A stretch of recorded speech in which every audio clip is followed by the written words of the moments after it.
नमस्कार दोस्तों, आपके अपने यूट्यूब चैनल में आपका स्वागत है। साथियों, काफ़ी समय से इंतज़ार हो रहा था एएनएम सीएचओ संविदा जो भर्ती है उसके डॉक्यूमेंट वेरिफिकेशन कब तक होंगे। काफ़ी साथियों के कमेंट आ रहे थे कि इनका डॉक्यूमेंट वेरिफिकेशन है जो कब से शुरू किया जाएगा। कर्मचारी चयन बोर्ड द्वारा कन्फर्म कर दिया गया कि एएनएम सीएचओ दस्तावेज सत्यापन के लिए तिथि जारी कर दी गई है। इसके लिए डिटेल स्क्रूटनी फॉर्म किस प्रकार भरना है और क्या क्या दस्तावेज ज़रूरी है, क्या क्या सावधानी आपको रखनी है, किस प्रकार से डॉक्यूमेंट अपलोड कर देना है। जो भी साथी चैनल पर नए हैं वो चैनल को सब्सक्राइब करना नहीं भूलें और वीडियो को अपने सभी साथियों तक शेयर करें। साथियों, बात करें संविदा एएनएम भर्ती 2023, इसके लिए कुल 3058 पदों हेतु परीक्षा आयोजित की गई थी, जो कि इसकी परीक्षा का आयोजन है वो 3 फरवरी 2024 को इसके लिए परीक्षा आयोजित की गई। उसका परिणाम जो कि 11 जून 2024 को उसका परिणाम जारी कर दिया गया था। इसके लिए काफ़ी समय से अभ्यर्थी डॉक्यूमेंट वेरिफिकेशन का इंतजार कर रहे थे। वहीं पर बात करें संविदा सीएचओ भर्ती 5261 पदों हेतु ये परीक्षा आयोजित करवाई गई थी। इसका परीक्षा का आयोजन जो कि 3 मार्च 2024 को परीक्षा का आयोजन करवाया गया था, जो कि नई सरकार वजुंधरा सरकार द्वारा। इसका परिणाम जो 27 जून 2024 को इसका परिणाम जारी किया गया। इस प्रकार इन दोनों ही भर्तियों के लिए दस्तावेज सत्यापन कार्यक्रम जो कि ऑनलाइन दस्तावेज सत्यापन यानी कि ऑनलाइन विस्तृत आवेदन सह परिनिरीक्षा फॉर्म जो स्क्रूटनी फॉर्म है वो दिनांक 7 सितंबर से 13 सितंबर तक ऑनलाइन विस्तृत आवेदन सह परिनिरीक्षा फॉर्म स्क्रूटनी फॉर्म भरवाई जाएंगे। क्योंकि ऑनलाइन विस्तृत आवेदन सह परिनिरीक्षा फॉर्म के लिए क्या क्या दस्तावेज आवश्यक हैं, किस प्रकार से दस्तावेजों का अपलोड करना है, उसके लिए कितनी शुल्क रखी गई है। 7 सितंबर से दोनों ही भर्तियों हेतु दस्तावेज सत्यापन शुरू होगा और जो कि 13 सितंबर तक चालू रहेगा। तो एएनएम और सीएचओ दोनों के लिए ही तिथि जो है सेम डेट रहेगी।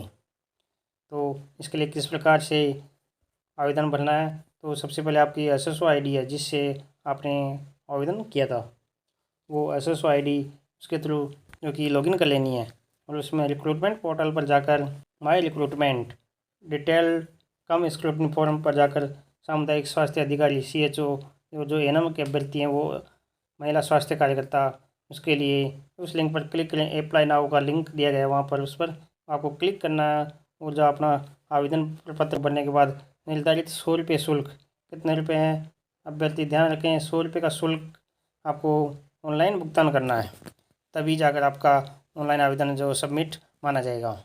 अभ्यर्थी ऑनलाइन विस्तृत आवेदन के साथ अपने मूल दस्तावेज, ध्यान रखना अपने मूल दस्तावेज ही अपलोड करना, ये कोई भी फ़ोटोकॉपी दस्तावेज है वो अपलोड नहीं करना, वो मान्य नहीं होगा। इसमें कर्मचारी चयन बोर्ड द्वारा कहा गया है कि ई मित्र कियोस्क द्वारा गलत सूचना दस्तावेज अपलोड किए जाने की स्थिति में यदि कोई आवेदक की पात्रता प्रभावित होती है तो उसकी संपूर्ण जिम्मेदारी आवेदक अभ्यर्थी की होगी। यानी कोई मित्र द्वारा कोई गलत सूचना दस्तावेज अपलोड कर दिया जाता है तो उसकी जिम्मेदारी जो कि कर्मचारी चयन बोर्ड की नहीं रहेगी, वो अभ्यर्थी की स्वयं की रहेगी। अतः सलाह दी जाती है कि विस्तृत आवेदन फाइनल सबमिट करने से पहले दर्ज की गई सूचना और अपलोड किए गए दस्तावेज अपने ओरिजिनल दस्तावेज से मिलान जरूर कर लें।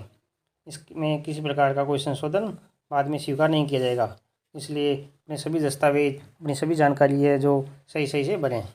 इसकी जो प्रोसेस है वो किस प्रकार रहेगी, सबसे पहले है लाइव फ़ोटो, यानी कि अभ्यर्थी की लाइव फ़ोटो अपलोड करनी है।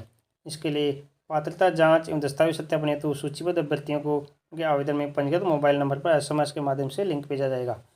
यानी कि जो अभ्यर्थी हैं जिनकी पात्रता जांच की जानी है उसका लिंक भेजा जाएगा लाइव फ़ोटो अपलोड करने के लिए।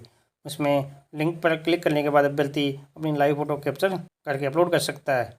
जो लाइव फ़ोटो है वो किस प्रकार से अपलोड करनी है, तो मोबाइल में ही आपको ओपन करनी है। सामने की तरफ आपको कैमरे को रखना है, पीछे बैकग्राउंड है वो जो वाइट होना चाहिए, कोई भी कैप चश्मा लगा हुआ होना नहीं चाहिए, चेहरे पर जो कि प्रकाश यानी उजाला होना चाहिए जिससे आपकी फ़ोटो ढंग से कैप्चर हो सके।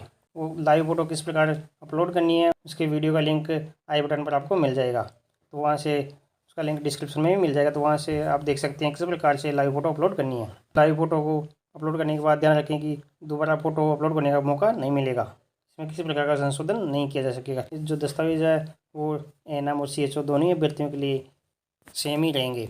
उनकी योग्यता के अनुसार दोनों को अलग अलग योग्यता अनुसार भर देना। अंक पत्र सेकेंडरी यानी कि 10th का जो मार्कशीट है वो अपलोड करना है। प्रमाण पत्र उपाधि उसका जो 10th का जो सर्टिफिकेट है वो अपलोड कर देना है। अंक पत्र सीनियर सेकेंडरी यानी कि 12th की जो मार्कशीट है वो अपलोड करना है, साथ ही उसका जो सर्टिफिकेट वो अपलोड कर देना है। अंक पत्र स्नातक अगर यदि कोई ग्रेजुएशन है, बीए, बीकॉम, बीएससी हो, सभी सेमेस्टर सभी वर्षों सभी सेमेस्टर की अंक तालिकाएँ एक ही क्रम में अपलोड करनी है। यानी कि जैसे 3 वर्ष की है तो उसको तीनों वर्षों की पीडीएफ को एक ही सेट में बनाकर अपलोड कर देनी है। प्रमाण पत्र उपाधि कोई अगर सर्टिफिकेट है स्नातक का तो वो अपलोड कर देना है। अंक पत्र अधिस्नातक यदि कोई एमए, एमकॉम है तो उसके जो मार्कशीट सेमेस्टर की है वो सभी सेमेस्टर की अंक तालिकाएँ अपलोड कर देनी है, और उसका कोई सर्टिफिकेट है तो वो अपलोड कर देना है। वहीं पर अंक पत्र डिग्री डिप्लोमा सीएचओ के लिए बीएससी इन कम्युनिटी हेल्थ और नर्स जीएनएम और बीएससी, और Ayurveda practitioner BAMS from a recognised university यानी कि सीएचओ के लिए बीएससी इन कम्युनिटी हेल्थ और नर्स जीएनएम बीएससी है, वो उसकी मार्कशीट सभी वर्षों की मार्कशीट है, सेमेस्टर की अंक तालिकाएँ हैं वो क्रमानुसार अपलोड कर देनी है। वहीं एएनएम के लिए जो एएनएम का डिप्लोमा है उसकी मूल कॉपी आपको पीडीएफ में बनाकर अपलोड करनी है। उसके प्रमाण पत्र कोई सर्टिफिकेट है, degree diploma, BSc in community health का जो सर्टिफिकेट है वो आपको अपलोड करना है। वहीं पर राजस्थान नर्सिंग काउंसिल आरएनसी का रजिस्ट्रेशन प्रमाण पत्र, क्योंकि राजस्थान बोर्ड मेडिसिन द्वारा जारी वैध प्रमाण पत्र या अन्य रजिस्ट्रेशन प्रमाण पत्र है वो आपको अपलोड करना है। अंतिम संस्थान द्वारा जारी चलित प्रमाण पत्र यानी जो आपका अंतिम संस्थान था उससे जारी किया हुआ करेक्टर सर्टिफिकेट होना आवश्यक है। बच्चों की घोषणा का पत्र, आपकी कितनी संतान है, संतान संबंधी घोषणा पत्र अपलोड करना है। राजपत्रित अधिकारी द्वारा जारी 2 अलग अलग प्रमाण पत्र वो अपलोड कर देना है। दहेज धूम्रपान निषेध के लिए प्रमाण पत्र है वो आपको अपलोड करना है। ध्यान रखिए जो सारे दस्तावेज हैं वो ओरिजिनल पीडीएफ में अपलोड करना है। मूल निवास जो कि गैर अनुसूचित क्षेत्र नॉन टीएसपी उसके लिए मूल निवास है। वहीं विशेष मूल निवास प्रमाण पत्र जो कि टीएसपी के लिए अपलोड करना है।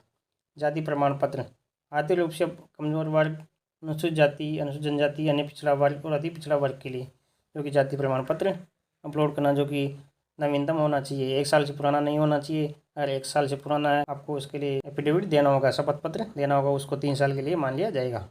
जो भी महिला आवेदक हैं पति की आय के आधार पर जारी किया हुआ प्रमाण पत्र अपलोड नहीं करना, केवल पिता की आय के आधार पर जारी किया हुआ प्रमाण पत्र ही आपको अपलोड करना है। अगर आपने पति की आय के आधार पर जारी किया हुआ प्रमाण पत्र अपलोड कर दिया तो ये आपको उस कैटेगरी में नहीं माना जाएगा। इसी प्रकार अन्य प्रमाण पत्र जो कि दिव्यांगजन श्रेणी हेतु दिव्यांगता प्रमाण पत्र, उत्कृष्ट खिलाड़ी हेतु खेल प्रमाण पत्र, विधवा पति की मृत्यु का प्रमाण पत्र, परित्यक्ता सक्षम न्यायालय द्वारा जारी डिग्री, संतान संबंधी शपथ पत्र, भूतपूर्व सैनिक हेतु पीपीओ डायरी, एनओसी, और राजकीय कर्मचारी अगर कोई है तो उसको सेवा प्रमाण पत्र और एनओसी, और चलित प्रमाण पत्र जो कि 2 राजपत्रित अधिकारियों से सत्यापित होना आवश्यक है वो आपको अपलोड कर देना है। यानी कि जिन अभ्यर्थियों के पास जो बीएससी पास आउट अभ्यर्थी हैं सीएचओ के, उन्होंने 6 मंथ का ब्रिज कोर्स नहीं कर रखा है तो वो आपको करना ज़रूरी है। 6 महीने का ब्रिज कोर्स है उन्होंने फर्स्ट अटैम्प्ट में क्लियर नहीं किया है तो उसको सेकंड अटैम्प्ट करना होगा। और सेकंड अटैम्प्ट में जो फीस दी गई है वो आपको जो खर्चा होगा वो आपको खुद अभ्यर्थी को उठाना होगा। अगर इसके बाद भी वो ब्रिज कोर्स अगर आप क्लियर नहीं कर पाते हैं तो आपकी जो कॉन्ट्रेक्चुअल पोस्ट है उसके लिए आप पात्र नहीं माने जाएंगे। यानी कि सीएचओ अभ्यर्थी को ब्रिज कोर्स कंप्लीट करना होगा, जो 6 महीने का होता है। अगर नहीं होगा, आप क्लियर नहीं कर पाएंगे तो आपकी पात्रता रद्द कर दी जाएगी। उसके बाद है शपथ पत्र।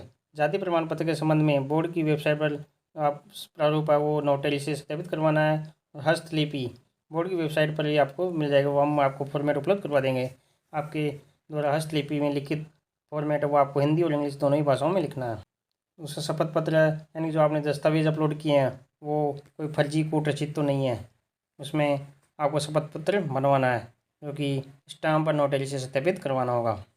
ये सारे दस्तावेज हैं वो आपको पीडीएफ में बनाकर अपलोड करना होगा। ऑनलाइन पात्रता की जांच हेतु निम्न बातों का ध्यान रखें। किस बातों का ध्यान रखना है कि सभी अभ्यर्थियों की पात्रता की जांच ऑनलाइन पोर्टल के माध्यम से ही की जाएगी, ऑफलाइन सत्यापन हेतु किसी को नहीं बुलाया जाएगा। यदि कोई संदेहास्पद स्थिति में अगर कोई कैंडिडेट है तो उसको ऑफलाइन दस्तावेज कलेक्शन हेतु बुलाया जा सकता है। किसी भी अभ्यर्थी के दस्तावेजों में कमी त्रुटि पाए जाने पर अभ्यर्थी को सुधार हेतु ऑनलाइन पोर्टल पर यह अवसर प्रदान किया जाएगा। यदि कोई कमी रह जाती है तो उसको पोर्टल पर ही ऑनलाइन दुरुस्त करना होगा। इसके लिए अभ्यर्थी के पंजीकृत ईमेल मोबाइल नंबर के माध्यम से सूचना दे दी जाएगी। दस्तावेज सत्यापन हेतु अभ्यर्थी द्वारा स्वप्रमाणित शपथ पत्र दिया जाएगा। यानी कि अभ्यर्थी को स्वप्रमाणित करना होगा कि तो जो दस्तावेज दिए गए हैं, जो जानकारी दी गई है वो सही है, उसमें कोई भी कूटरचित नहीं है। सभी दस्तावेजों ऑनलाइन उपलब्ध चेक लिस्ट क्रम में अपलोड करना है। जिस प्रकार से आपको क्या क्या डॉक्यूमेंट अपलोड करना है वो उसमें जब आप स्क्रूटनी पर पढ़ेंगे तो उसमें क्रम अनुसार दिया गया, तो उसी क्रम में संबंधित डॉक्यूमेंट ही आप अपलोड करें। यदि कोई कूटरचित दस्तावेज अपलोड कर देता है तो उसके विरुद्ध एफआईआर दर्ज कर दी जाएगी। इसलिए अपने सभी दस्तावेज जो ओरिजिनल है वही मूल ही दस्तावेज अपलोड करें। एक पीडीएफ में एक ही प्रकार का दस्तावेज क्रम में अपलोड करें। दस्तावेज किस प्रकार से अपलोड करना है, किस प्रकार से उनको स्कैन करना है, तो उसके लिए एक पीडीएफ में केवल एक ही प्रकार का दस्तावेज वो भी क्रम से अपलोड करें। जैसे अंक तालिका प्रथम उसको द्वितीय, यदि कोई सप्लीमेंट्री है तो उसके बाद वो इसके बाद द्वितीय तृतीय सेमेस्टर वर्ष आदि की उसको एक ही पीडीएफ में अपलोड करना है। अलग अलग प्रकार के दस्तावेज निर्धारित स्थान पर ही अपलोड कर गलत विकल्प में गलत दस्तावेज अपलोड करने पर अपलोड आवेदन निरस्त कर दिया जाएगा। यानी जो दस्तावेज मांगा गया है, जिस क्रम से दस्तावेज ऑनलाइन मांगा गया है उसी प्रकार से आपको पीडीएफ में अपलोड करना है। जो समस्त दस्तावेज है न्यूनतम जो कि 500 KB से अधिकतम 2 MB तक, कलर साइज में ध्यान रखना है, कलर स्कैन करना है जो कि फ्लैट स्कैनर या कंप्यूटर स्कैनर से रंगीन स्कैन कर पीडीएफ में अपलोड करना है। यानी कि मोबाइल से खींचा हुआ पीडीएफ बना देता है, यदि उस पीडीएफ पे कोई लोगो लगा हुआ तो वो आप मान्य नहीं होगा। इसके लिए आपको फ्लैट स्कैनर या कंप्यूटर स्कैनर से ही स्कैन करना होगा। Black and white, gratia, blur filter लगाया गया तो मोबाइल से स्कैन किए गए टेढ़े मेढ़े वाटरमार्क तथा ऑनलाइन वेब टूल का प्रयोग कर श्रिंक किए गए अस्पष्ट दस्तावेज के पीडीएफ मान्य नहीं होंगे। ब्लर हो रहा है, ग्रेसिया, ब्लैक एंड वाइट नहीं चलेगा, उसको आपको कलर ही फ्लैट स्कैनर कंप्यूटर स्कैनर से स्कैन करके पीडीएफ में बनाना है। आवेदन में समस्त सूचनाएं पूर्ण विवेक से सोच समझ कर ही भरें और जांच कर दस्तावेज अपलोड करें। उसके बाद ही आप अपने समस्त दस्तावेज अपलोड करने के बाद चेक कर लें जो जानकारी आपने भरी है वो सही है, जो दस्तावेज मांगा गया है वही दस्तावेज अपलोड किया, दूसरा तो नहीं है, उसकी जाँच कर लें। उसके बाद ही फाइनल सबमिट करें। और ऑनलाइन आवेदन करते समय यदि कोई तकनीकी खराबी होती है, कोई तकनीकी समस्या आती है तो उसके लिए दूरभाष नंबर दिए गए हैं। इन दूरभाष नंबर पर आप संपर्क कर सकते हैं।